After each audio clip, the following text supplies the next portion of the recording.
Loud സ്പീക്കറിൽ ഹാഷിനൊപ്പം ഞാൻ Ramachandran. Sir, ആദ്യം ഈ ജനകോടികളുടെ വിശ്വസ്ത സ്ഥാപനം എന്ന് പറഞ്ഞപ്പോ മറ്റുള്ളവരെന്തായിരുന്നു പറഞ്ഞത്? ഒരു 5% ആൾക്കാർ പറഞ്ഞു ഇയാൾക്ക് വേറെ തൊഴിലില്ല, ഇയാൾ ഇത്രയും വലിയ ജ്വല്ലറികൾ നടത്തണു, അത് ചെയ്യണു ഇത് ചെയ്യണു, ഇത് പോയിട്ട് ഈ ടാഗ് ലൈൻ പറയാൻ. പക്ഷെ ഞാൻ പറഞ്ഞ എന്താണെന്നറിയോ, എന്റെ പ്രോഡക്റ്റിൽ എനിക്ക് വിശ്വാസമുണ്ടെങ്കിൽ അത് പിന്നെ എനിക്ക് തന്നെ പറയാവുന്നതേ ഉള്ളൂ.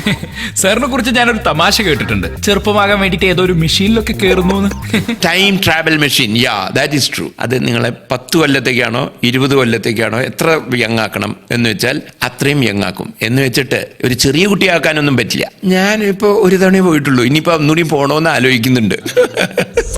ഇതുപോലെ ആരും ചോദിക്കാത്ത ചില ചോദ്യങ്ങളുമായി RJ ഹാഷും ഇതുവരെ പറയാത്ത ചില മറുപടികളുമായി ഡോക്ടർ MM രാമചന്ദ്രനും ഈ വെള്ളിയാഴ്ച വൈകുന്നേരം 5 മണി മുതൽ 7 മണി വരെ ഹാഷിനോടൊപ്പം ലൗഡ് സ്പീക്കറിൽ ഞാനുണ്ടായിരിക്കും.